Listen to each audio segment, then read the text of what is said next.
But we're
Captain on the deck.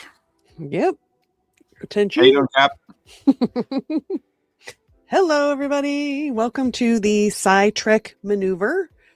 We're doing a new bi-weekly podcast where Greg and I are going to talk about everything Star Trek. How you doing, Greg? Indeed. Yes, indeed. This is episode number 2. Yep. Number 2. 2 weeks ago, we sat and talked about our love for the franchise and what kind of got us started on it. And today, we're going to start talking about the newest of the series, Star Trek Academy. In true Greg fashion, I have only watched the pilot to date. And, of course, season 1 ends tomorrow night. Yeah, the finale drops tomorrow. Yeah. Yeah, amazing. Yep. And, yeah, I've got a lot of catching up to do. And, Sarah, how far have you gotten? I've gotten to about 15 minutes into episode 8. So I'm a couple behind. It's going to be like us talking about Pluribus for the last 2 weeks on Radical Wasteland. I will have everything watched in 2 weeks. That's when we meet again. I will endeavor to do the same. Yeah. Yeah, in my infinite free time. So, if it wasn't Star Trek, I don't think I would have done a second podcast for this channel, but it's Star Trek and it's you. So right. I'm like, you know what? Let's do it. It's a good time. Yeah. Yep. Yeah, it is. Mm-hmm. Yeah. So, Starfleet Academy. Latest of the series. It is set post-burn in the 31st century, 32nd century. We are dealing with new ships, new aliens, new everything. And a younger crew. Mm-hmm. Much younger crew than before, plus some established favorites, including Becky Lynch. WWE superstar Becky Lynch, who I think only stuck around for an episode or two based on her WWE schedule. But I suppose I will find out about that soon enough. Mm-hmm. I used to watch a lot of WWE back in the day, and I still follow the dirt sheets just because, it's there is some good writing that happens in the men's soap opera, Sorry, don't watch wrestling. I don't get it. You don't watch wrestling? Oh boy. No, I don't get it. I mean, it's about as opposite of Star Trek as you can get, but it is old school bread and circuses. It is,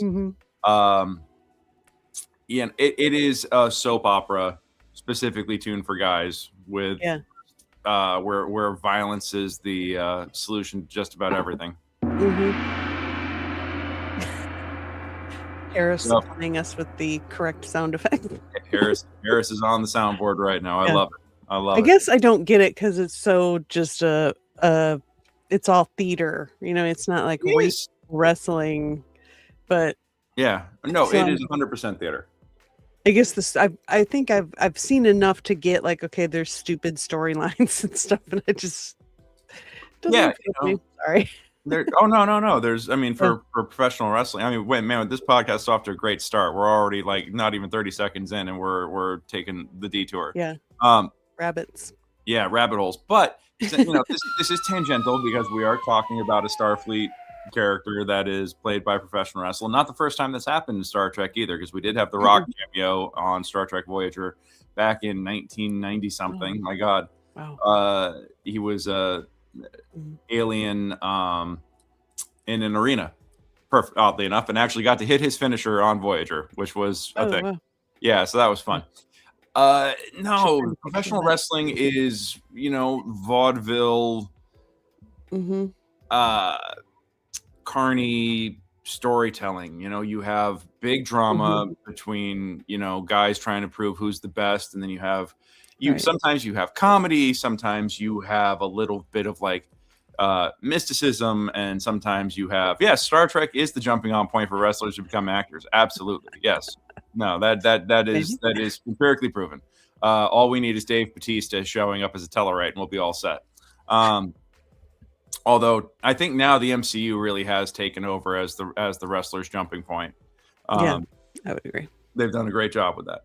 But they have, it's all story driven matches, all designed to sell pay-per-views and sell t-shirts, and it is a t-shirt selling machine that is very, very good at what it does. You have these larger than life characters inspired by all kinds of different cultures and backgrounds, all like vying to see who's the best, and nothing resonated more than, I want to say, Stone Cold Steve Austin in the 1990s. I don't think there has been a character like him since that has held the crowd in their hands so readily as the guy who did what was every blue collar dude's fantasy, who could tell his boss to take the job and shove it and just crack some beers and celebrate. Yeah.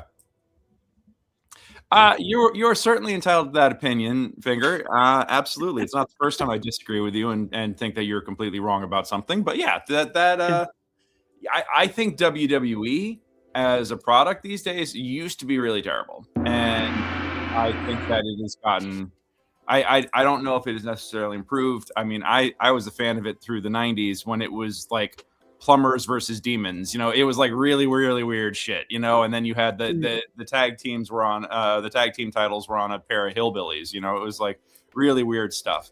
So I feel like it has gotten a little better. It's ebbed and flowed. It's ebbed and flowed. It's a mirror to culture, just like Star Trek. Here, I'm going to pull the Harris swerve here. This is the Harris swerve. Is the Harris swerve is to take a Yep. Yeah, exactly. Wrong franchise. Wrong franchise there. Yes. But to be able to take a topic and then revert back. Are we transporting somewhere else? I don't know what's going on there. That's in Stargate, the rings. Have you ever seen? Oh yeah, the chevrons are dropping in. Yeah. Speaking of which, Chevron Awards this weekend, Sunday morning. I'm going to drop in for 10 seconds and present an award, I think. That means I actually have to wake up on a Sunday morning. But for y'all, it's worth it. At least for the chevrons. What did you say, Sarahs? Still there? What? See y'all there. I guess I Yeah. Whatever. Yeah. I'll be there. Yeah. Awesome. I'm always lurking in the shadows. No. So, but yeah. It's really cool to see, like the little celebrity cameos, and it was also really fun to watch some of the behind the scenes stuff and find out just how big of a Trekkie that Becky Lynch was before she got cast on the show, and just like the number of folks that are on the show now that I see in interviews being like, oh my God, I grew up with this, and to be a part of it. It's kind of my story too. Like I love the franchise since I was a kid, and I would do anything to be on it. Like, if I have to move to Canada, I'll move to Canada. Let's go, So. No, we'd all love to be an extra. I'd be fine just being an extra. I'll just be one of those uniforms in the background. I'm the first officer. Like I haven't been cultivating this shitty beard, so I can't pull off like the son of the half Bajoran son of Riker. Come on. Yeah, there you go. Yeah. Yeah. Little finger. British pro wrestling is actually one of the biggest scenes in the world, bro. You got to kind of get to know your own scene a little bit. I mean, they have. You guys started the internet wrestling phenomenon with What Culture Wrestling. So come on, Wasn't there a movie about that not too long ago? Was it based on truth? Yes, that was a movie based on. I didn't watch it. Von Erich family. The Von Erich family, and actually that was from the Bear. Why am I blanking on his name? The Iron Claw. Yes. Okay. Yeah. Yeah, the Iron Claw was that's the true story of the Von Erich family. Who is they were the family of the Texas territories. They were like the first family of the Texas wrestling territories back in the day before WWE took everything over. Wrestling was divided up into territories, so you didn't have. So everybody had their carve. There was a national agreement, the National Wrestling Alliance. This is not Star Trek, but we're going to cover this because this is a rabbit hole we're going down. Back in the territory days, there was the National Wrestling Alliance who decided what the boundaries and the borders were for territories, and different leagues did not go into other people's territory. Sometimes territories would team up and do an invasion angle, or they would swap superstars. You would have a lose to leave town match where somebody left one territory when they left, and their contract expired, so now they're moving to Kentucky, or they're moving to Tennessee, because you had Memphis and you had Texas and you had New England, and that's in the Northeast is where WWE eventually came up after Vince McMahon said, "Fuck the NWA, I'm taking it all," and started buying everybody up. And that's how you got WWE. But the Von Erichs were the kings of Texas, specifically the Dallas area was where they were based. But they were the kings of the Texas territories.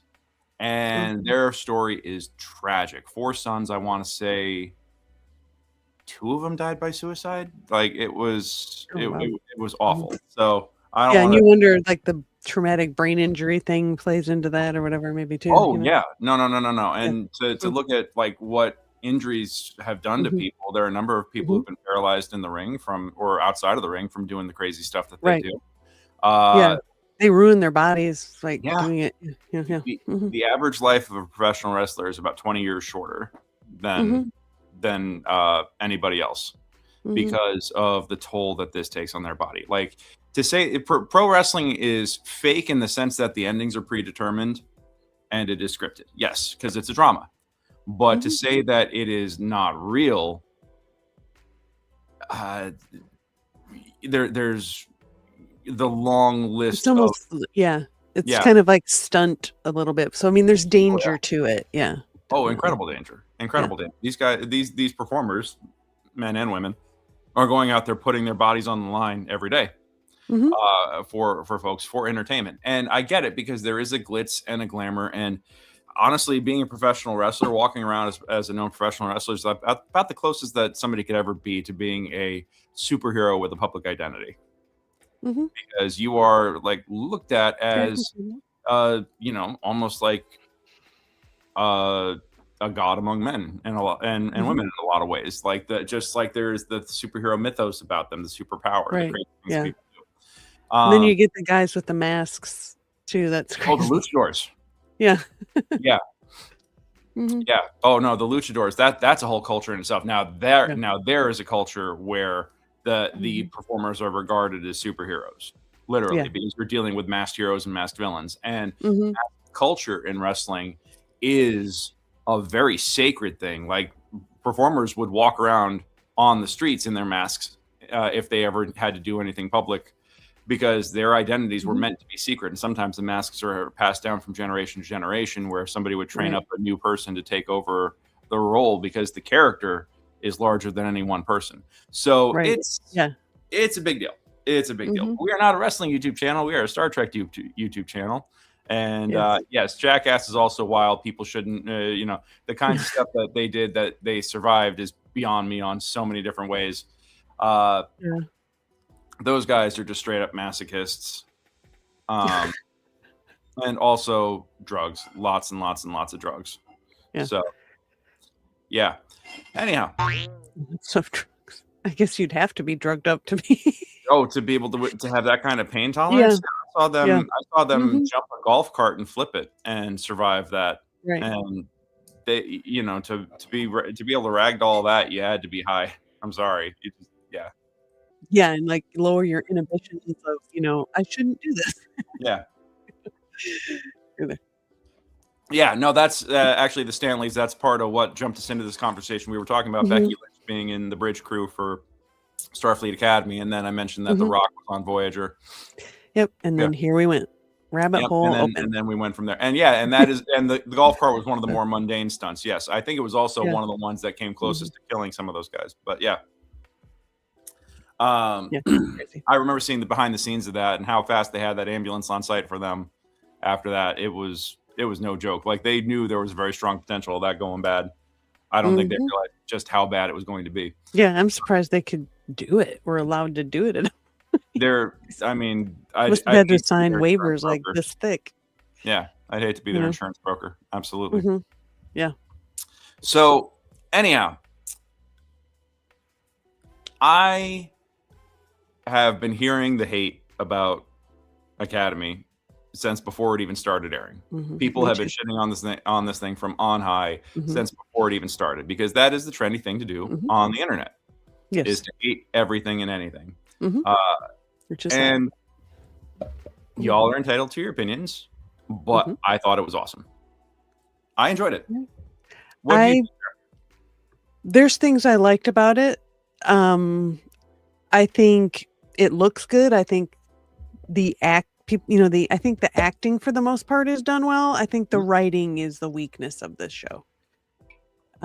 Sure. As you get into more episodes, you'll see more what I'm talking about, because I'm a little bit ahead of you. But the first episode wasn't bad. I thought it was a good pilot.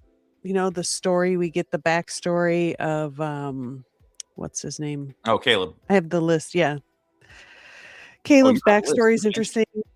His mother, how she was working for Paul Giamatti's character. I just had it up. I'm trying to keep all this right in front of me so I don't have to keep looking. Nuss, what was his name? Gosh, I'm sorry, guys. Paul Giamatti also looks like he's having the time of his fucking life doing this show. Yeah. Which he's just going all out with that character. It's great. He's just going all in on that character for sure. He's not the kind of guy that I would expect to be a someone who could do a lot of fights. I mean, I remember watching him in what was it, The Leftovers, and him just being like a freaking college professor and being like, oh, okay, yes, I believe him as an academic. I don't. Right. It took me a second to be like, oh, he's half Klingon, half Tellarite, and he can throw. Yeah. Okay, that's he just fun. went there with it, which is funny. Anyway, yes, he was good in the John Adams series that came out like a while ago, but he was really good in that. And Sideways, of course. Oh my God, Sideways is a classic. Yeah. So I think I like that he's just like going all in with it. Makes it more interesting. It's a little bit too much sometimes, but I get what he's doing and I don't hate it. I liked getting sort of Caleb's sort of traumatic, I guess you could say, backstory, because what was it? His mother got imprisoned because she got involved with Paul Giamatti's character and like got into trouble that way. Because they were starving and needed food, and then she asked the right questions about how they were getting it. Right. Yeah. Which is, always a good question to know. But then again, when you're starving and struggling, sometimes you don't ask the questions, Right. You got to do what you got to do to survive, and he had his little Teddy Ruxpin or whatever it was, future version of that, which was kind of, that was kind of creepy. Teddy bear. Little bit. But, so, I mean, I liked getting his backstory, and then we see that, he's kind of had a rough life and he's been trying to find his mom and getting himself in trouble, and he's being transported to a prison, and they causes the ship to almost crash.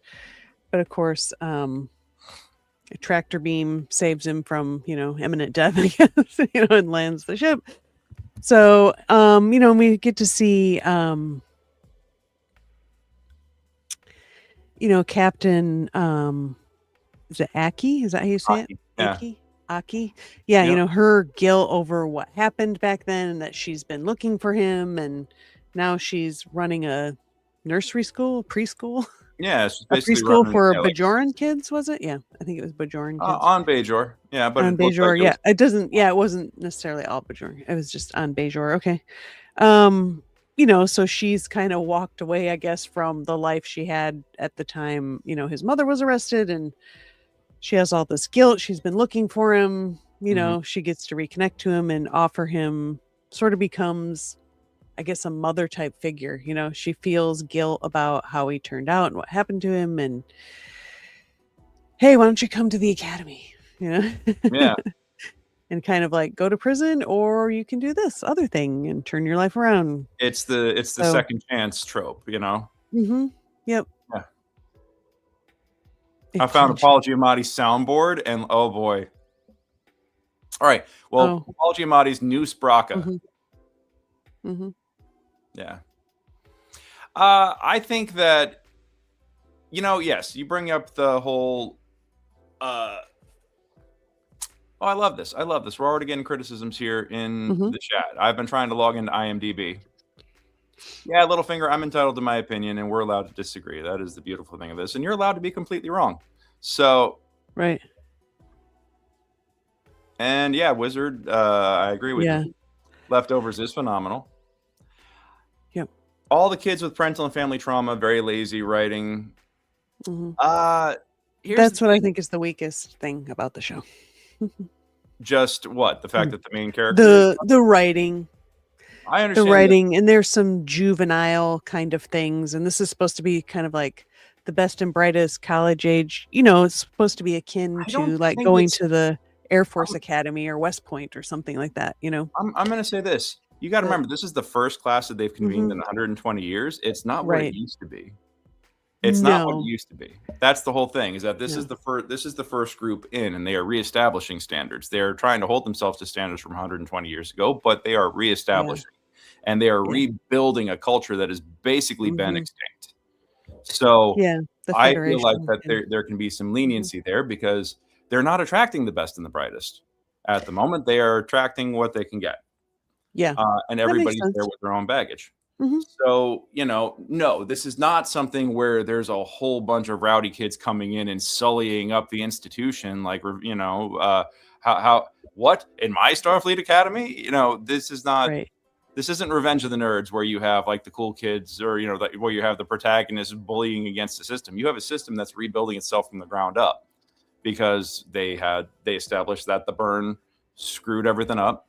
Over 100 and there hasn't been a Starfleet Academy class in 120 years. Right. So they're trying to rebuild the Federation, and this is part of doing that. Yeah. They had because the Federation as we know it from the 24th century hasn't been there for hundreds of years. Right. It has changed.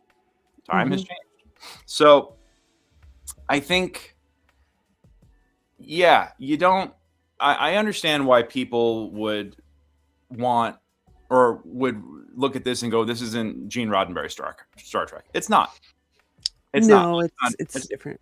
It's more feels more like in the J.J. Abrams kind of little bit vein. Yeah, Jen and I were watching the first 15 minutes of it last night, and just the fight on the shuttle in the beginning. Jen looked at me and was like, "This is like Star Wars," and I'm like, "Yeah, it's tough to argue that point." I do maintain that that Star Trek 2009 is the best Star Wars movie made since the original trilogy. Don't want to touch that one, huh? A little radioactive. No, I like it. I guess to me, like, I just I don't try to make it all one thing. I've kind of have compartmentalized my Star Trek. Where we kind of have this, I guess you'd call it the Kurtzman era, is kind of in its own bubble in my mind. And I don't try to make it fit into the wider world of it, because I know it's supposed to, but there's issues there, like with some details kind of being missed or overlooked that I wish they would, be more careful about. So J.J. Abrams, to me, it's like that's like its kind of own thing. And I Well, really liked the JJ fulfilled the timeline. 2009. I thought it was very clever the way they did that kind of split of the timeline. I thought that was really, I don't know if I want to say brilliant, but it was really well done as a way of kind of moving it forward that, okay, this isn't exactly your like TOS Star Trek. This is a alternate timeline Star Trek. I thought it was clever to do that. Well, yeah, absolutely. Mm-hmm. So I keep seeing the combat stuff come up in the was lame. Yeah, silly line. I feel like that character though, when you see her later on after she suffered, head trauma, I feel like that there's going to be a lot more. Is there more about that character that we see throughout the season, or is that kind of like a walking gag? Yeah. I don't know about that character, but there's definitely some more of that moments of like that kind of little humor in there, which I don't really appreciate that much, but that's fair. Yeah. I mean, there's bright spots for sure, and there's stuff that you just kind of roll your eyes, and there's stuff of like, why are they pronouncing it that way instead of the way it's supposed to be pronounced on a couple things. So there's just little details, like maybe a certain character gets shot and has the wrong color blood, for instance. Mm-hmm. So there's things like that that are a little annoying. But everything. What, they forget the Vulcans bleed green? Yeah. Oh, no shit. Okay. Like there's a Vulcan that gets shot and it's not green blood. So you're like, okay, what's that? And well, instead of saying like Kalis, they say like Kalish. Like nobody caught that. Like why?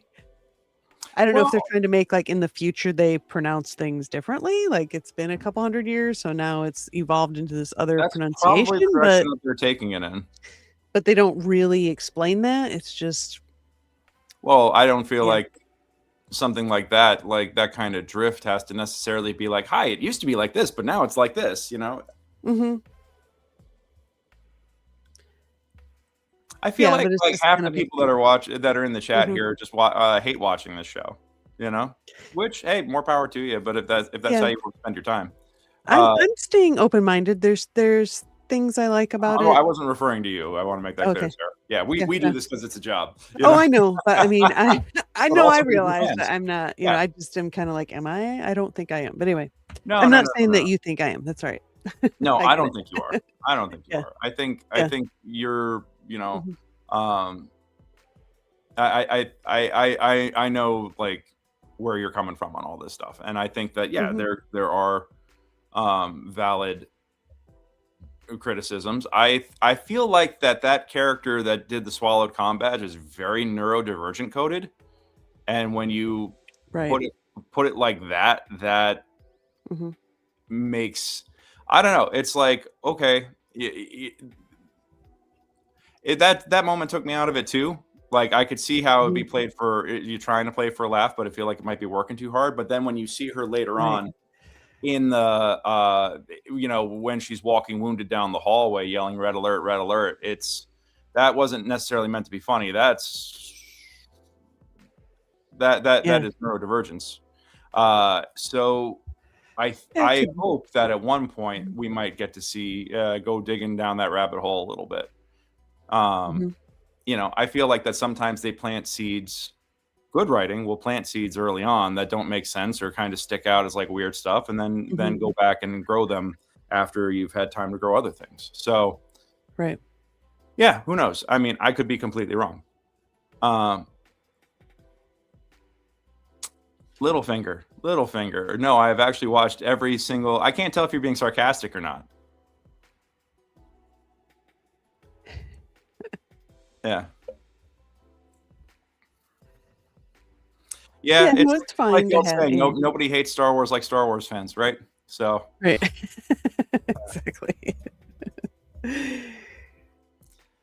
So okay, anyway, well, it was good seeing the Doctor, though. I liked seeing the Doctor. I like seeing the Doctor. I didn't mind the throwaway line about making about how they set up algorithms so he'd age up so it didn't perturb people, because it's a great way to explain how Robert Picardo is getting older. Yeah, he's like 20, 30 years older now.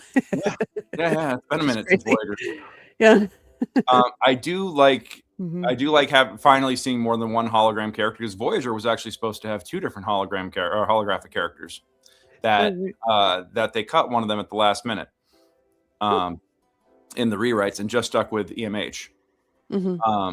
So very fun to see like a whole culture of them coming in, and how I'm only 4 months old, so right, but she's supposed to be 18 or something. Anyway, 17. Sam, she's like, I mean, I have mixed feelings about her character, because she's supposed to be like this college age, and I know she's only 4 months old, and but it's like she comes across as too childlike at times, but I think they're trying to portray her as like, oh, she's kind of this wide-eyed, innocent hologram that's first time doing this in the real world or whatever. Yeah. And anyway, she has handlers. You see that later. I don't know if that shows up in this episode, but whatever, you'll see. I'm spoiling. Sorry. All right. It's all right. Yeah. But yeah, I think it's interesting to have a holographic character, though. I like the idea of that. It's cool. Yes, absolutely. Although I did have questions about how, if all the holographic emitters were damaged in the pilot when they were attacked, how the EMH was able to just port in randomly, and when the transporter was down to how he managed to port in randomly. If he had a portable emitter, how'd the portable emitter get there? There were a few little writing holes that popped up. Nothing is perfect. Right. Yeah, I don't think the doors used to shake on the original series whenever they'd open and close them. I mean, there's little inconsistencies. Yeah, there's definitely those in this too. So they never really talk about mobile emitters in this series. I wonder, it'd be interesting to have like some kind of throwaway line that like the mobile emitters just kind of a part of them, like in the, I mean, I guess it does have to be a physical thing though to emit the hologram. So anyway, yeah, there's some inconsistencies about that. You'll see later on. Nothing major. Inconsistencies in Star Trek? I know. I know. Yeah. It's not canon or whatever, and it's just, oh Lord. Like I said, it's okay to diverge a little bit from the canon. I mean, you kind of have to do that, modernize the story. I mean, you have to make it fit today, but it's the finer details that it seems like if somebody was like a really hardcore Trek fan making the show, they wouldn't make. And not that things can't change, because you have a bunch of hardcore Trek fans. You do have a bunch of hardcore Trek fans in the writers' room, though. I mean, I would argue that supposedly, Connie Newsom Company are some of the hardest core Trekkies out there. I mean, the fact that when they were writing Lower Decks, the mastery of the knowledge that they displayed, with the depth, the width and breadth of everything that they covered, the deep cuts. I haven't watched all of Lower Decks. I'm working my way, but I get what it is. So Jen watched didn't get in until like the second season with me. But when I was watching it, she's like, "Why are you laughing so hard? And why are they yelling all the time?" It is a lot of yelling on that show. It is true, but it is. I think it is. Thanks, Quest. I think it's hilarious, and I think it's smartly built. That it does a lot of great setups and payoffs using lore and canon, and while lampooning it, it also displays a great reverence for it. So, right, and I almost wish the live action stuff had a little bit more of that. Yeah, I agree. But you also never know what got changed in the by like on the day of the shoot. Like the thing is that some of these scripts with animation, stuff has to get locked faster because everything is pre-recorded, and because all the lines are pre-recorded, and then everything is around it because so it is different for that. you don't have people going back and doing re-recordings at the same. You do. Like, hold on a second. What is my point here? My point is that you don't have as much script meddling because the lines are locked in and recorded early on, and then everything's animated around it. With that's good. With TV and film. Now I know that Star Trek was very strict about keeping everything done to the letter for the longest time. Like it was like Gilmore Girls. It was one of those TV shows where you say exactly what's on the page, no more, no less. Right. But I think that this newer generation of creating television, prestige television, there's a little bit more meddling and things. I've been on sets where actors were told to improvise and rewrite, and it's like, oh, we're shooting digital. You just pitch us some alts here, And sometimes when you're in the middle of doing one of those, you strike some gold, but then it's inconsistent with everything else, And And I don't think that there's nobody is a walking memory alpha. Not every actor is a walking memory alpha necessarily. And the thing is that while there are certain people who will care, including fans, production doesn't, or the folks that are creating the show, like specifically on set, may not have the same reverence for things, and that's a shame.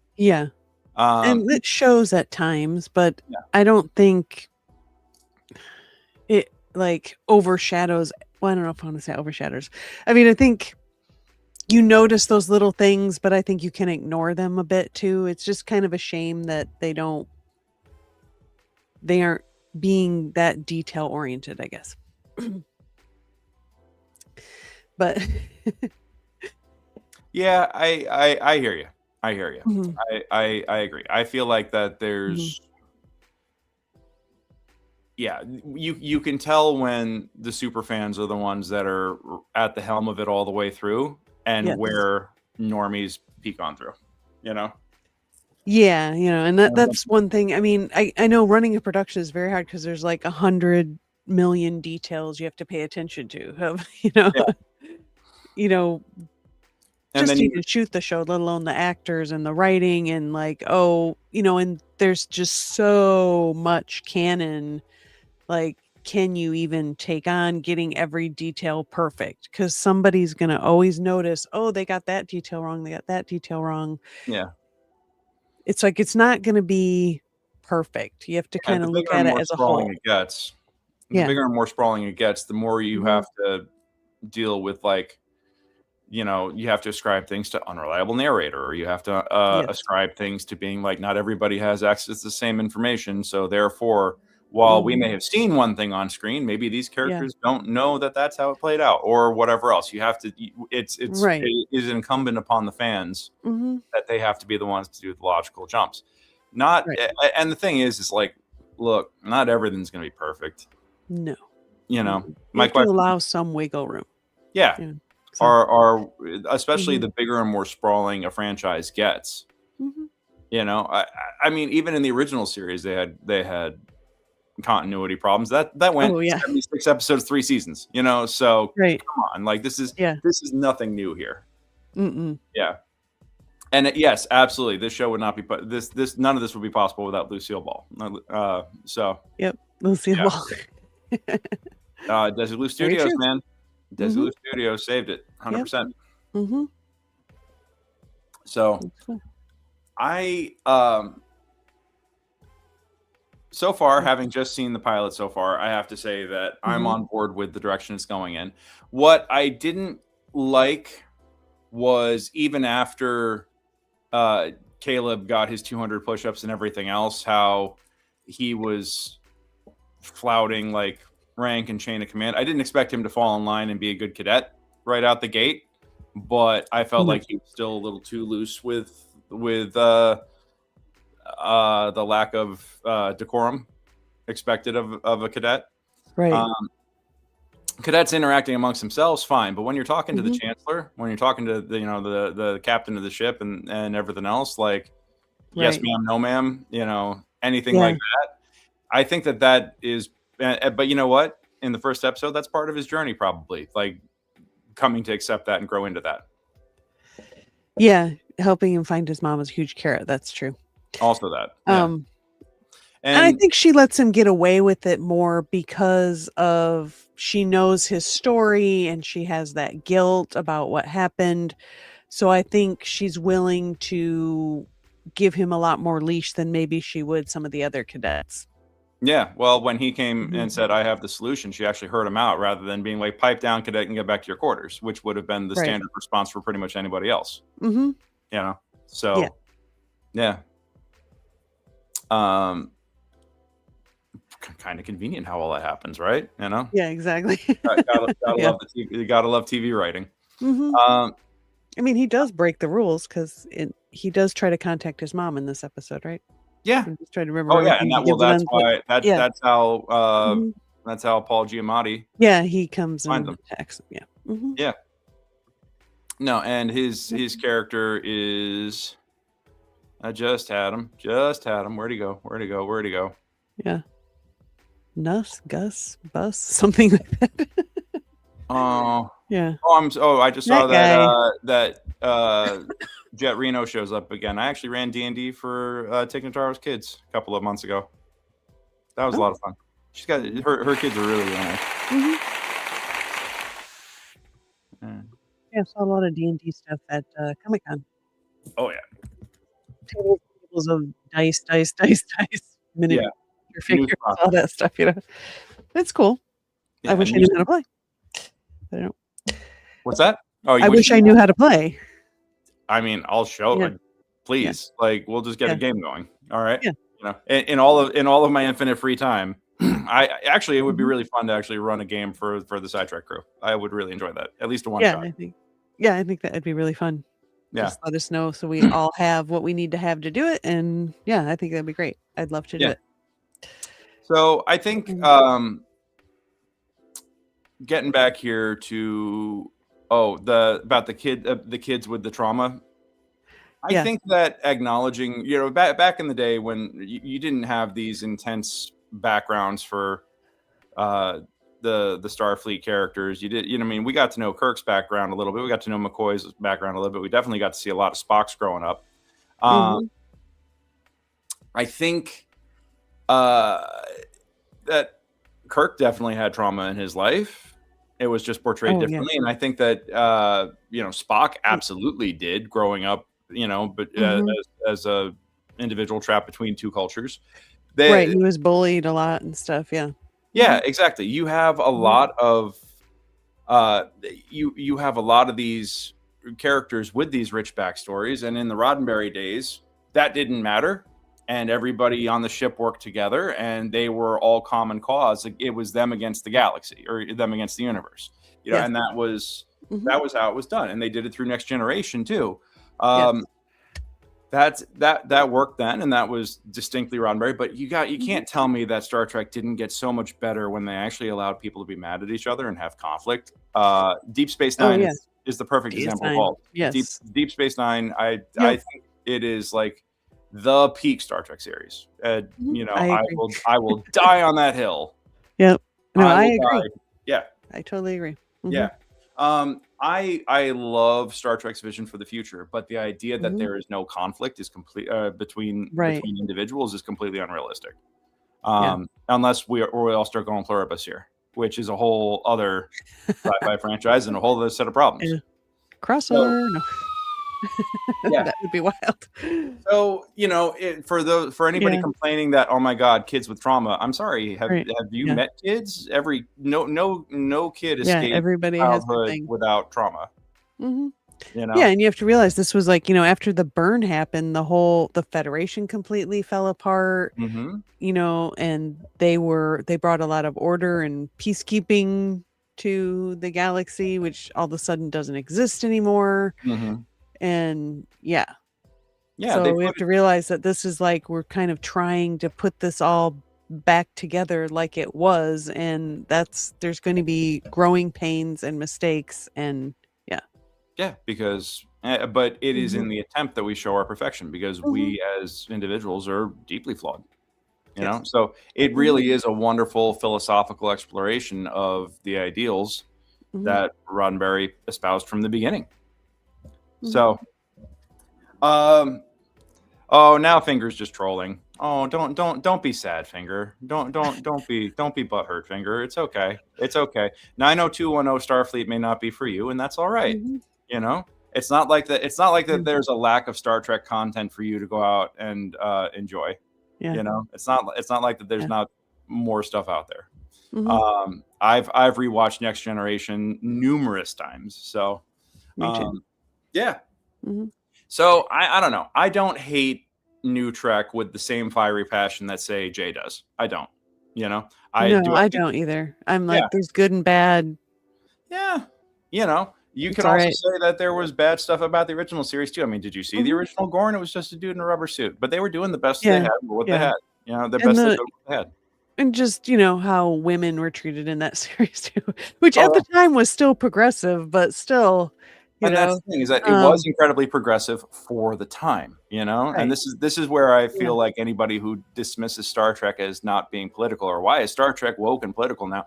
It's been that way since the beginning. Society has just evolved, you know, to the point where the points that Star Trek was making are thankfully, for the most part, tame and no longer necessary to keep beating down. Although I feel like we are rapidly reapproaching where we have to revisit some of these lessons, you know, at least in the U.S. Yeah. Well, there's a lot of places in the world, not just the U.S., I think, but yes, absolutely. Well, Jay is Peter, and Jay's defense, Peter, Jay is like any other YouTuber and trying to generate income with clicks, you know, and you don't get that by saying like, oh, I thought that was okay. You don't, or I thought, I had some problems with it. No, in the YouTube world, and this is what pisses me off, honestly. I fucking hate this. All right.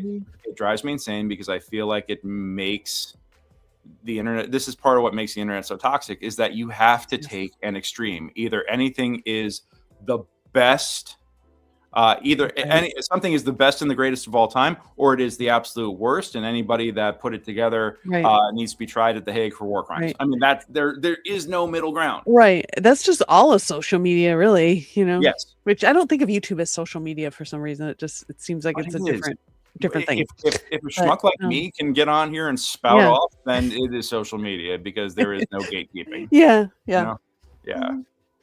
So not you yourself, Sarah. You are a wonderful, erudite, and astute individual. I, on the other hand, am just a Philistine. So, well, I don't know about that. I'll not perfect, like all of us, you know. Yeah, no, I'm trying. You know, I'm a deeply flawed character. If I, you know, so and that's all right. Yep. So overall, I don't know. I'd give it. I mean, there's good moments. There's some episodes that you are gonna absolutely hate. Sure.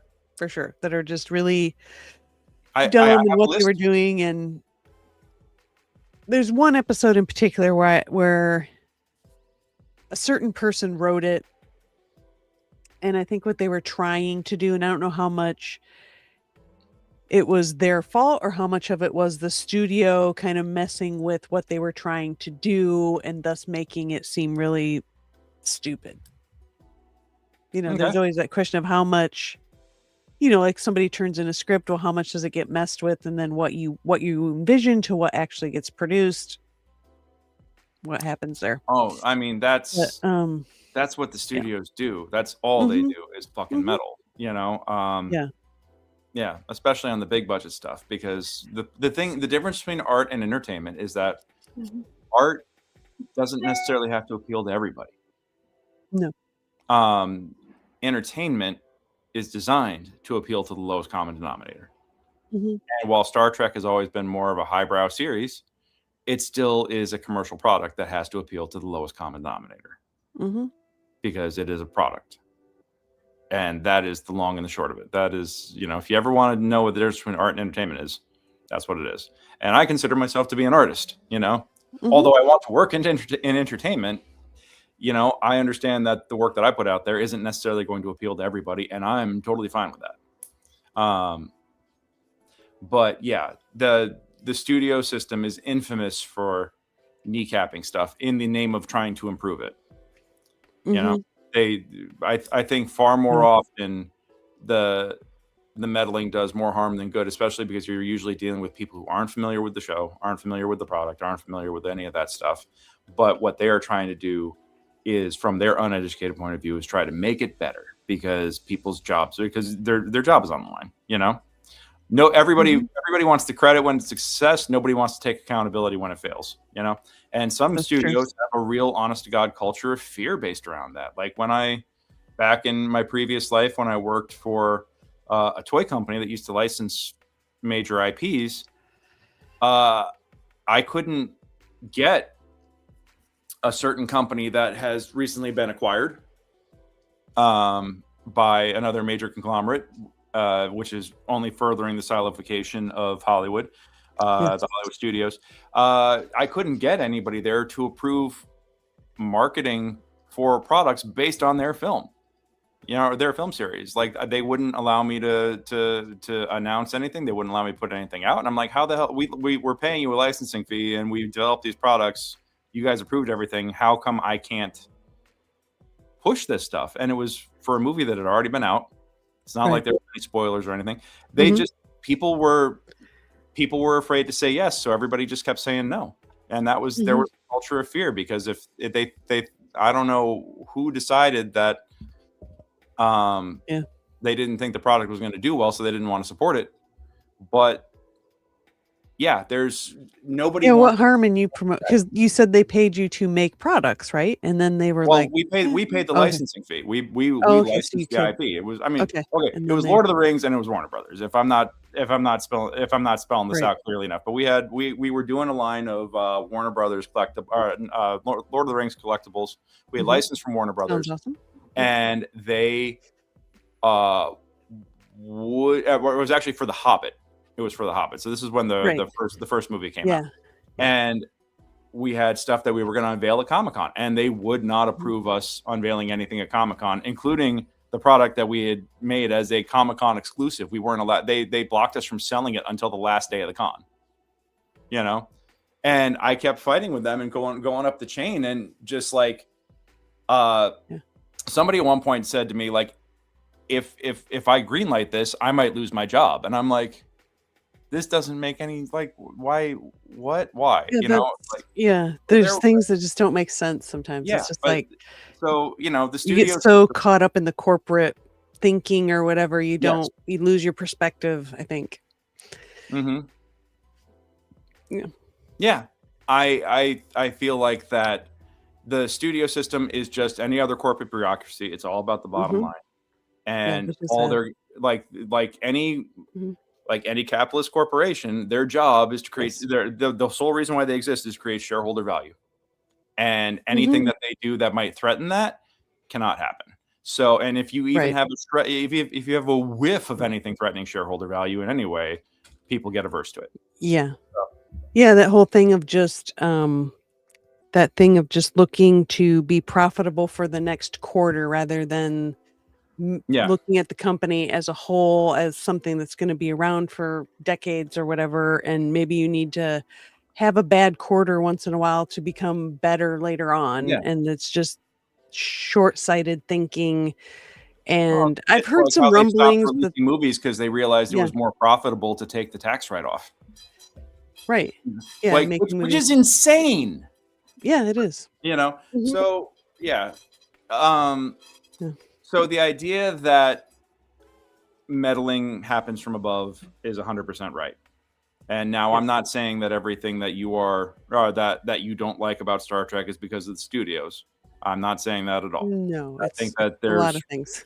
There's writers with different points of view, and there's writers who with different senses of humor and stuff, and they're getting stuff passed through that may not resonate with everybody. You know, and that's totally fine. That if it's not 100% your cup of tea, but I am very excited to go down the rabbit hole here with this show and see where it goes and see what it does. I like it better than some of the Star Wars shows that I've seen so far. You know, I feel like I like it better than Boba Fett. I feel like I like it better than, and I enjoyed Ahsoka, but I feel like I like it better than Ahsoka, you know? I might not agree with you there. That's fine. Okay. But I've seen more of the show than just the first episode, so we'll That's see. fair. At the end, Well, once you've seen it all, we'll do a talk check more about in. it. We'll do a check in 2 weeks after I've managed to watch everything, and we will we will see where we weigh in on that. But I think people definitely should, if you're a Star Trek fan, watch a couple episodes. And the main thing to keep in mind is, if you're criticizing it, is it because of how it actually makes you feel when you're watching it or when you're thinking about it later, or is it because you're if all of your criticisms echo the loudest, most obnoxious voice on YouTube? Right. Yeah.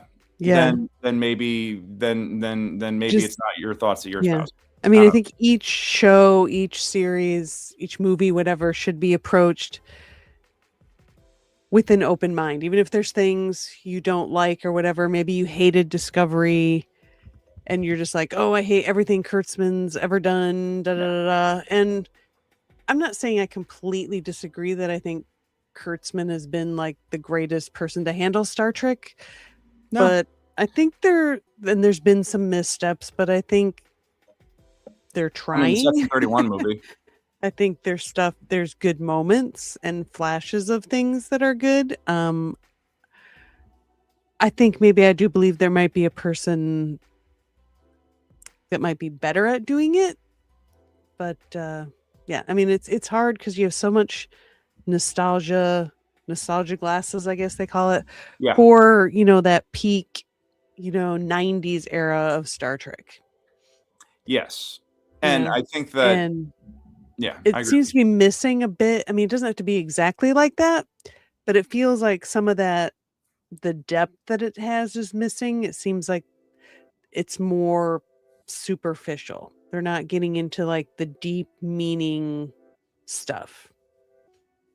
That I agree with. That I agree with. I agree with you that they're not doing the thoughtful, slow burn philosophical episodes. Although that said, let's not get too romantic about it, because Next Generation every season had an episode where Troy lost her powers, had the Klingon episode, and had it relied on a whole bunch of tropes. Had the holodeck goes wrong episode. Deep Space Nine had the Miles O'Brien must suffer episode every season. But that's what happens when you have 24 episode seasons, is that you have formulas that you go back to. Right. And everything is so like Instagram, TikTok. You can't like have the slow burn, because they're trying to get young people, so it's got to be fast and quick and flashy, and I that's feel kind of annoying. Everybody these days, because we're constantly being bombarded with signals. We're constantly being bombarded with information, so therefore, it's it has to be bigger, flashier. And the other thing is that they want to show off technology and production design. I mean, they're shooting a lot of these in the volume. They're shooting. They have incredibly stunning visuals, and they're pouring tons of money into that, because that's part of what makes. They always seem to go on. You get a Moriarty now and then, right? Yeah.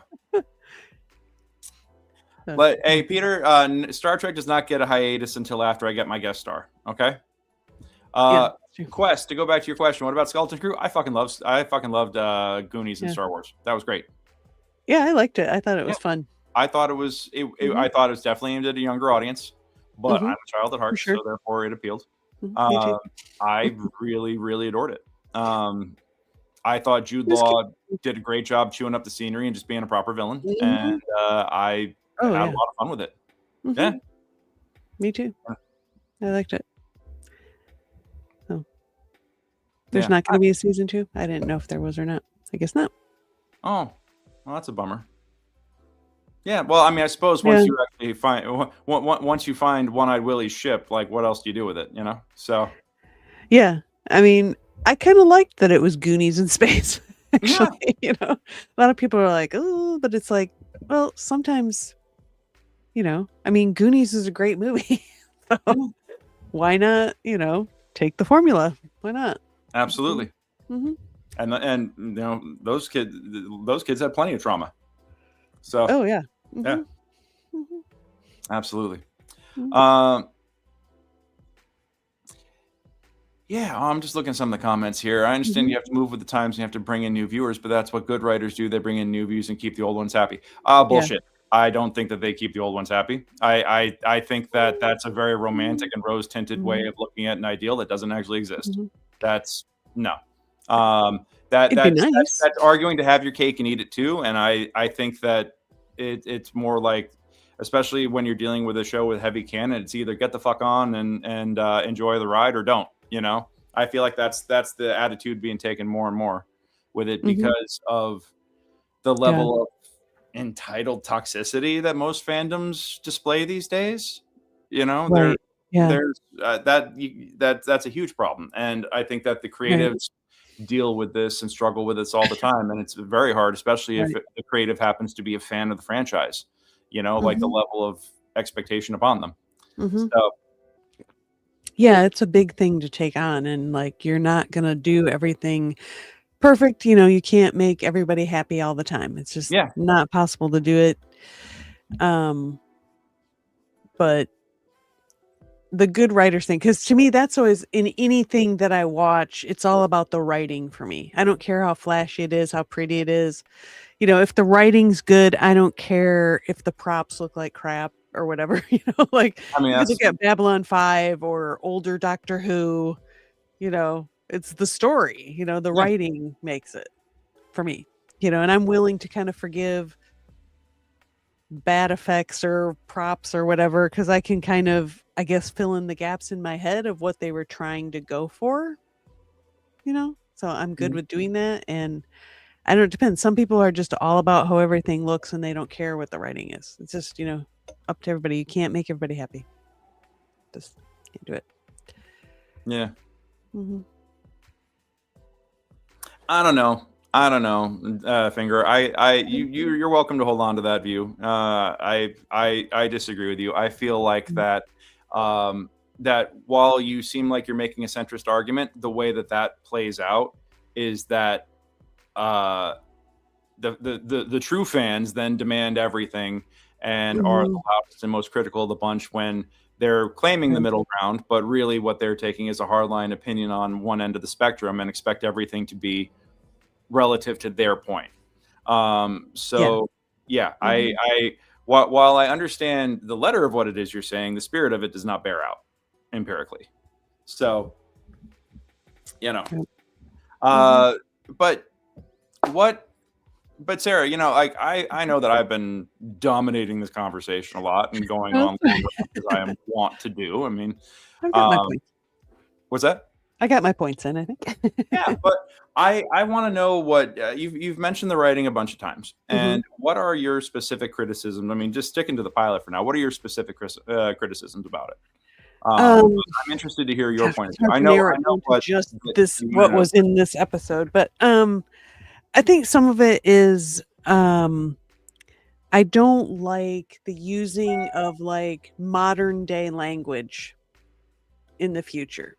Saying just certain slang terms and Mhm. sayings that we have, which maybe they've carried on into the future, but it's like I don't like mixing in like music, language, music from today, unless it really makes sense in the story to do that. I'm like, this is the future. I want it to feel like we've evolved into other things. There's other sayings that people use now, or things like that. Other Um, colloquialisms. yeah. Hmm. Well, It yeah. just kind of takes you out of it a little bit because you're supposed to be in this world of the future, and all of a What sudden you're not. You're taking me out of that. do you have a Mm. specific? Um, I should have wrote one down, but it was just I can't think of a specific at the moment, but there's a couple of them, and I'm sorry about that. I should have wrote one down or something, Oh, but no, look, uh yeah, I am trying yeah. not, I'm not trying to be confrontational here on any Oh level. I no, want I to make don't think you are at all. yeah. I'm not gonna think that. No. Um, I'm not at all being mhm. like, oh, you like a Star Trek? Name 76 warships. Like I'm not trying to be I know, not in I the know, least. but I feel like I should have been, well, because I'd kind of watched this series like before I knew we were going to be doing this. If I knew, so yeah, I so didn't have the time homework. to like really rewatch everything again. Yeah, because we're both like Yeah. so lazy and have so much free time. Yeah, Yes, exactly. I know. Mm-hmm. I guess one of the other things I don't like about the writing is there's some kind of very juvenile things at times, and you feel like the age group that they're trying to be, it just feels like almost like, okay, this show was written like originally, let's make it about teenagers. And then they're like, no, we want it to be sexier. So let's have them be like college age. And some of the more teenagery stuff kind of got left in there. It feels like sometimes. Sure. I also remember being a fucking moron at 18. Yeah. So well, there's that too. And there's some of that too that fits, but there's other things where it's like, okay, are they 10-year-olds really? Kind of thing. Yeah. The swallowed comm badge, Yeah. Neurodivergent coding or not, that is, yeah. Mm-hmm. Oh, Harris. Oh, here we go. It's almost that time. I gotta fire it up. So time for milkshakes. Time for the milk. My milkshake brings all the fans to the yard. So yeah, I don't know. I feel like that, Peter. I hear you, but at the same time, if a single word or phrase affects you that hard, then you have to look past it. But I don't like it. I want this to be where you're embodying this other world, and I don't want anything to take me out of that. Okay. Yeah. I don't know. I think what got me a little bit was, I mean, this is going to be ironic coming from me, but I think the profanity felt a little excessive with the, what was it? What the hell's his character? What species is he? With I'm not Telluride, but I thought the callback line was great. That might be one of the ones I was talking about. Was it with when the doctor swears? There's one thing where the doctor swears. And the doctor does. Oh, I missed that. That must might be in another later. Yeah. Oh, that'll be fun. I'm excited to see that. Because this just kind of all runs together in my head. It's hard for me to be like, that's where that. No. It's okay. It's okay. I don't mind talking about. I know some spoilers. I know that Dax shows up again. I know there's a whole episode devoted to figuring out what happened to Cisco. Like I'm a man on the internet. There's things that are just unavoidable. So yeah. You'll see something about that Cisco episode is you'll notice something missing from that Cisco episode. Let's put it that way. Like Cisco? All right. Because I think the internet would have exploded if Avery Brooks had shown back up, outside of archival footage. Yeah. Although best captain of all time, don't at me. So I love me Picard. Don't get me wrong. I love Picard. But I feel like that Ben Sisko is dealt he's with. The badass captain. Wasn't just badass. He was the guy who was dealing with insane moral, moral quandaries on the frontier. Mm-hmm. And because he was also having to be a diplomat, basically, between the Bajorans and the Kardashians and the Federation. Yeah. Oh, the Kardashians. Yeah. Yeah. Did they say the right one? He punched Q. Kardashians. Yeah, you know what? Sorry. You hit me. Picard never hit me. Yeah. No, like, I'm sorry, but if you punch a fucking demigod that could just blink you out of existence, that's balls of steel right there. Like, that's respect. So, yeah. Yeah. Also, I had the pleasure of meeting John Delancey. He's a member of the LA theater community. He's a lovely individual. Oh, so, you talked about that. Yeah. So he's perfect as Q. I love him as Q. Oh, he just had like the perfect trolling whimsy, Mm-hmm.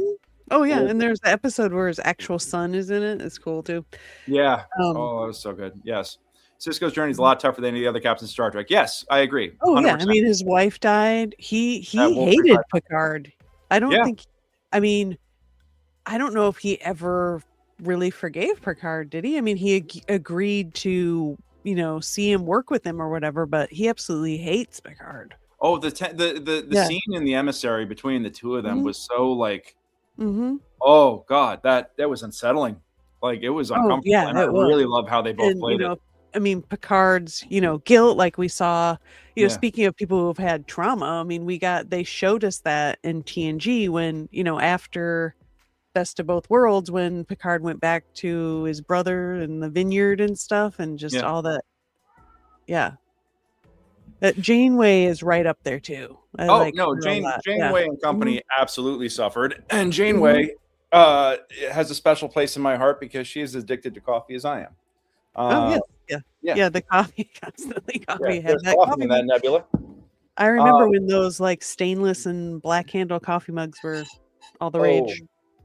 Somebody on Etsy is selling the Mhm. the Deep Space Nine coffee mugs, the one with the wide flared base. And Mhm. I'm like, that's a Yeah, in birthday present. DS9 they use those a lot. Yeah, Yep. the DS9 Mhm. ones, yeah, from the Klingon coffee. Yes, all about that.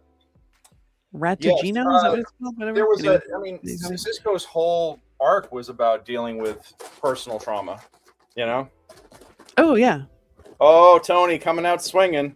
Yeah, justice for Tuvix. Here you go. Mhm. Here's for the OnlyFans. There you go. Yeah. Justice for Tuvix. Yeah.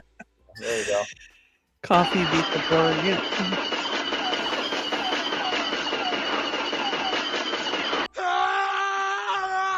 Damn. Yeah. All right. Harris telling us how he really feels, I guess. Yeah. All I see is Wraith Harris right now. Anyway, you guys wouldn't know because you can't. Yeah. Anyway, shake that milk. There we go. That's right. Yep. Got to get it done. Shake it to make it. One thing I hate about Academy is that really the species from the Charon was only 2 survivors. They were both male. How would they explain? Right. Yeah. The time? I don't know. Yeah, that's a couple times because in section 31 that popped up too. I mean, they're cool looking aliens, but yeah, it's supposed to be. But I mean, I think you could come up with you could retcon that some way. I think it wouldn't be too hard, but they haven't done that. They just show up and they don't explain how or why. It's just, those are cool aliens. Let's put them in. Does everything need an on-screen justification and an explanation, or is it? Can we just trust in the idea that there is an explanation and we're just not aware of it yet? Right, or you just have to headcanon it, or just be like, okay, the maybe the universe is a very big place, right?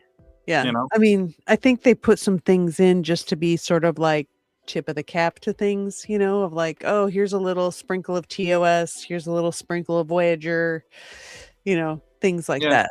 And I'm sure that somebody somewhere went, oh, they're supposed to be extinct. Well, we'll ignore that, But yeah, and I think because that's what makes fans mad is that they're just like, oh, we don't care, we'll just put it in anyway. I think that's what pisses them off. And I'm like, I'm sorry, but how many times have members of the main crew on these shows returned from the dead? The idea that we can't get a couple of female Charon coming back randomly, because I mean, death in sci-fi is relatively meaningless unless your name is Uncle Ben, Yeah, that's true. So, I think that we can just trust that somehow Palpatine returned, although in that there was so little explained for the name of Rule of Cool, with all those Star Destroyers coming up out of the gas. What were they all just hanging there for 20 years? Like there's there's a difference between like some visuals being cool and left unexplained versus your whole plot hinging on something that makes no logical sense. There are two different different schools of thought here. So, and that's the difference between overlooking canon and just bad writing. So, I mean, they don't make that character a part of the show. It's just a thing in the background. Yeah, whales were also extinct until the 24th century, until time travel. So exactly. I mean, come on, guys. There's a million reasons they could explain. It'd be nice though that if they would explain it, but I suppose they're not going. If we had a 24 episode season, maybe there would be a show about. Yeah, maybe there'd be an what episode happened with them after the original series. Maybe they is it cloning? Is it time travel? Is it, I mean, it would make sense. I mean, with all these planets and everybody's able to travel between different planets, you're not going to tell me that there wasn't, A a lost couple colony. of that species on vacation somewhere, on Ryza or something, and they survived. I don't know. And they managed to repopulate. Yeah. Speaking of repopulating, though, the combinations of aliens that we have seen in New Trek, the part Bajoran, part Cardassian, part human president of the Federation, the half Klingon, half Jem'Hadar. How did that mating go? There's something to say, like, what was it, like a praying mantis situation? Like, I really have questions about that. Right. And then there's something to say, like, there's no female Jem'Hadar that we know of. I mean, they're all like genetically created beings by the Dominion, right? Yes. So, and they were controlled with that. The Catcher So White. The white. Yeah. Whatever it was. Yeah. Yeah. So genetically engineered species bred for war. Yeah. Right. Which would make sense. Maybe you could see why a Klingon and I guess if it was if the female was a Klingon. Yeah. Absolutely. And you just got I'm like, that courtship had to be something special. That had to be like one of the most violent couplings I've ever on record, just because the Klingons tear shit up. So yeah. And then she's with a human female. Interesting. Oh, you don't know that. Oh, it's all right. Whatever. Sorry. I'll get there eventually. Spoiler Actors and productions on non-primetime shows will never return to. Yeah, that's the thing, is that now that we're in a streaming world, you're not going to get things that aren't serialized as much. You're not going to get the art of the bottle episode, or the art of non-serialized Monster of the Week TV is gone, sadly. And I think that's so Star Trek also, you have a lot more things about these characters with family trauma and with backgrounds, or like these strong background stories and things like that, because you're in a serialized story that's about them and their character development, as opposed to Star Trek, where nobody really changed week to week. Everybody would have the lesson, and then things would go back to business as usual the next week. And they didn't carry their trauma with them, like Monster of the Week characters that become drug addicts, and then the next season, they went to rehab over the a couple months ago, and now everything is fine. It's like, okay. Absolutely. So so that really is a product of the change in how TV is being made. Well, serialized is what we've got now. What you're talking about is Monster of the Week and everything being standalone. But I don't know if going back to, I don't know if it's going to be possible to go back to the way things were. I really don't. I'm willing to bet that people ran the numbers and they discovered that 8 to 10 is the sweet spot in terms of length of season for attention retention. They got to stop having 2 to 3 years between seasons, because people stop giving a shit. Yeah, that's what I was just thinking. Like, maybe we're just going to get more like shorter seasons, like little stories, serialized stories with the same characters. Yeah, because once again, but they gotta figure out how to speed up the timeline on that. Yeah, they got to speed up turnaround. But you don't have appointment TV viewing anymore in the age of streaming. And you don't have, like, I don't know about you, but my TV is only on when I'm watching something with intention. It used to be that I just have it on as background noise all the time, and whatever came on, or I fell in love with Star Trek because I came home from school, and at 4:00 on Paramount every Monday through Friday, Next Generation was on. So I'd sit and watch Next Generation. That's what I did when I came home from school. I think that you don't have people's relationships with television have changed. I honestly think that in the age of streaming. Everybody's watching stuff on YouTube and whatever streaming service. And it's they have to have a compelling reason to come back, and just watching Monster of the Week isn't compelling enough. No. So, which is a shame, because that's how you would Right. get the episodes that would explain how the Charons are back. That's how you would get the episode that explains the romance between a Jem'Hadar and a Klingon. You would get Yes. all of these other stories that are basically deemed extraneous because they don't fit into the main plot unless they are woven intricately into the main plot. You know? Right. Yeah.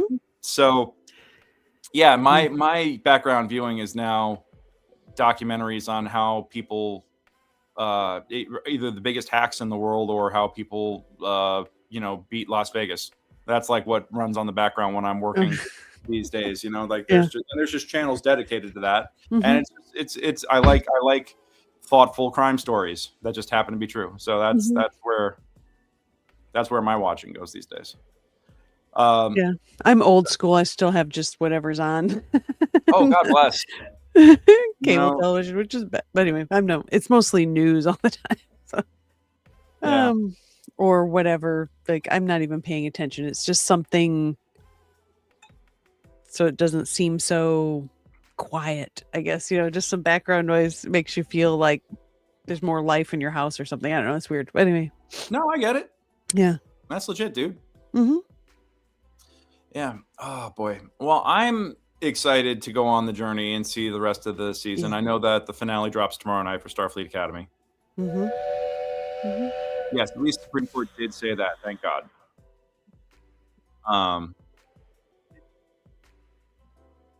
Yeah, I think it would be possible to go back to Monster of the Week Storytelling Quest, but I don't. Again, I feel like that the reason why they're avoiding that is because it's not popular. Right. It's not. Or someone needs to kind of find a more inventive way to tell those stories. Yeah, it compels you to watch it. Yeah, and when I meant to say when it's not popular, it's that it's not enough of a hook to bring people back to keep watching if it's done week to week, or even if it's just maybe if they did it in like a 1 day, here's your whole season drop, but it would be really interesting to see what the retention is like. And because of the fact that you have to go in and select it from a menu and you have to do all this other stuff. Oh God, that's a great question.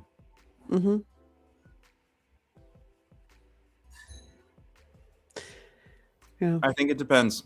I think I think it depends. I don't know, because I want Didn't they split their seasons over like a couple years? Sometimes it wasn't like all at once. Yeah.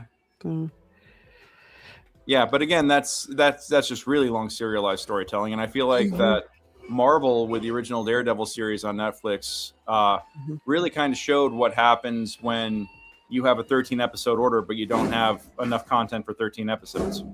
And I think that's what they're afraid of. So they'd rather err on bigger, faster, deadlier, and shorter than risk going long and having dead air. So. Yeah, like I said, it's that everything's so fast paced, 5 second, 10 second, 30 second, whatever thing that like sitting down, people just don't want to do that anymore. Oh yeah, and Fallout was a great example of the Yes. ADHD level of storytelling with how fast they would bust through scenes. NCIS procedurals are still the most popular shows. Why spend money on anything else?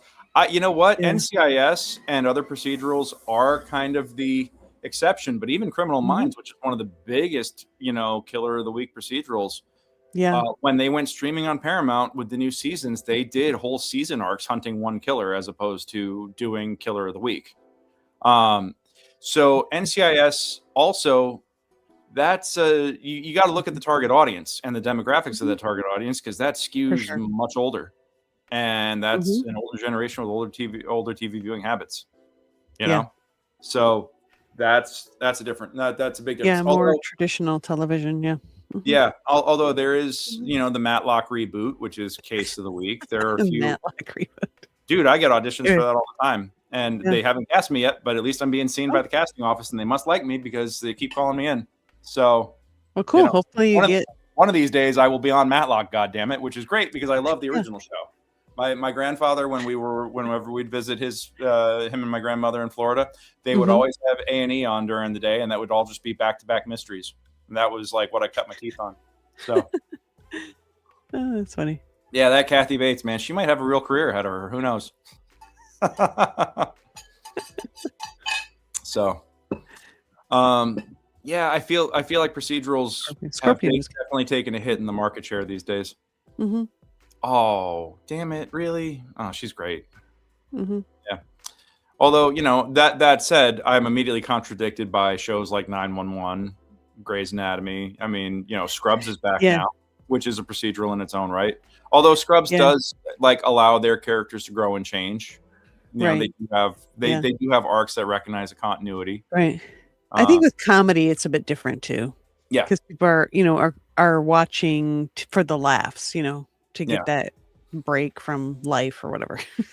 And maybe what I'm talking about here is, you know, because when you look at police procedurals, military procedurals, medical procedurals, they still all exist. That's true. Maybe it's the fact that Star Trek has been elevated into sci-fi franchise that is, you know, that has commodified the fact that they have a large and robust canon and history, you know. But yeah, that's the difference between NCIS and Star Trek, is that Star Trek's a multi-billion-dollar franchise and NCIS isn't. You know, true. So it's the difference. Now it's a different philosophical approach because it's regarded as a more valuable property, which ironically is taking it away is taking away elements that made it successful to begin with. I don't know. What the fuck do I know? More than I do. This is all just extempore off the dome, guys. So, that's fine. I'm liking these conversations. I'm looking forward to when we've all seen everything and can really dig into it. Yes, Captain. Yes, I promise I will get caught up. No, I'm not. I got to rewatch it and make some notes. Yeah, so I can remember, like, you know. We'll have some fun. But yeah, I'm excited for this. So 2 weeks from now we'll be back. And we will be back in 2 weeks. We'll have watched all of Starfleet Academy at that point because the finale will have dropped. I think we can, you know, for our third episode of this podcast ever, we will do a whole season review, I guess. The good, the bad, the ugly. Yeah. And see where we land on all this. I'm excited to do it. Yeah, I am too, actually. Kind of really watch it instead of just kind of enjoying the ride, watching it, to actually be watching it with intent of what I think about it and watching for the details and things like that. I'm kind of looking forward to it, actually. Yeah, 100%. Awesome. So I guess that's going to wrap us things up for this week. We've hit about an hour and a half, which I think is our goal usually, right? Yeah. Nice hour and a half. I'm midway through my second cup of coffee. That sounds about right. Oh, I love that. Hey, cool. I like it. Yeah. Also, if you guys haven't been watching the Trek Culture channel, not to give a shout out to a competing YouTube channel, but Trek Culture and their ups and downs videos with Sean Ferrick, just absolutely wonderful, and I really enjoy they're good. his take and his passion for the franchise. So if you're looking for more great Star Trek content besides the SciTrek maneuver, definitely worth checking them out. Because that's where I go after every episode of Star Trek I watch these days, is I go and watch the breakdown and the analysis, and their cetacean observations where they catch every Easter egg is fantastic. So I like those little Easter egg things. I'm like, oh, that's what or sometimes it's just like I didn't even pick it up. Yeah, right. Like, or it's like okay, I think they're trying to tell me something by showing me that thing, but I don't know what it is. So you know, it's cool to have that knowledge. Yeah, absolutely. So that definitely helps enrich my viewing. And I had to laugh because usually they're like 15-20 minutes, and the one for the premiere of Starfleet Academy was as long as the pilot for Starfleet Academy. So yeah, they really dug into it. Creatures and cryptids. Well, just wait until we do some D&D stuff, you know. Yeah. So yeah. Oh, Harris is letting us know. Is he going to be on SciTrek Maneuver, or is he going to be on a different on one of the other casts? Harris, before I say this, we're eagerly awaiting private chat an update. This one. Oh, we're going to have Joshua M. Patton on the next episode of the SciTrek Maneuver with us. Oh shit, that's going to be dope. Oh, cool. I got some homework to do then. Yeah. Yeah. And Let's Quest, yeah. I am definitely gonna do. I think that I want to do a D&D show when the new D&D drops. When the new D&D show drops, so we'll see what happens there. Yeah. Yeah, we should do maybe on maybe we can host a game on Patreon or for members or something like That'd that. Be dope. Yeah. I'd be all about that. I think it'd be a lot of fun. Mm-hmm. Awesome, guys. Well, hey, we will see you all in 2 weeks here on the SciTrek Maneuver. Join us on Fridays for the Radical Wasteland podcast. This week, we are wrapping up season 1 of Pluribus. I still have to watch the final 4 episodes, but I'm going to do 2 tonight and 2 tomorrow. It's going to be great. Yep. I am super stoked because goddamn Pluribus is a good show. Yeah, and then next week, I'm still nailing this down, and it's subject to change at any given moment because the guy's got a full-time job and 2 kids. But a friend of mine who designed the Death Claws for season 2 of Fallout is scheduled to be on the pod with us talking about that. Yeah, it's going to be awesome. So I'm super excited for that. Cool. That'll be in 2 weeks on the Radical Wasteland. This Sunday, Chevron Awards on SciTrek Sundays. I might pop in and drop an award. We'll see. Maybe not drop it. I'll definitely be there. What's that? I said I'll definitely be there, but I always am. I'm always here, it seems like. Yep. That's the best picture you got of me? Oh, God. I should actually... No, mine is horrible, too. I've got to, anyway. You got to show my picture of... I took a picture with Chewie at Comic-Con. Take pictures of me when I'm faded and exhausted, so... Yeah, mine's horrible, too. It's like... Yeah. Anyway. All righty, fam. Quest, all right. And then, And then next week, you guys are back with that little Stargate show. Yeah. Yep. Stargate Outpost. Mm-hmm. Yeah. Yeah. That other sci-fi franchise. Yeah. So. Maybe awesome. We'll talk a little bit about the cruise. Oh, that should be fun. Yeah. Absolutely. We'll see. Oh. I want to give a quick shout out though, real fast. Little for all of you Discovery haters, y'all can suck this. I actually have the Klingon Chancellor, Mary Kiefo herself, performing on my stage for Bardfest this year. She has a one-woman show called Blood Bride, where she embodies the murderous women of Shakespeare. And it's apparently dope as hell, and I'm super excited to host that on my stage. So Mary will be performing with us. So more info about that. And they even said that they might want to live stream it. So if that happens, I will let y'all know. Yeah. Yay. Awesome. All righty, folks. We will be back in 2 weeks. Until then, signing off. All right. Be Bye, well, everybody. and live long and prosper. It was fun.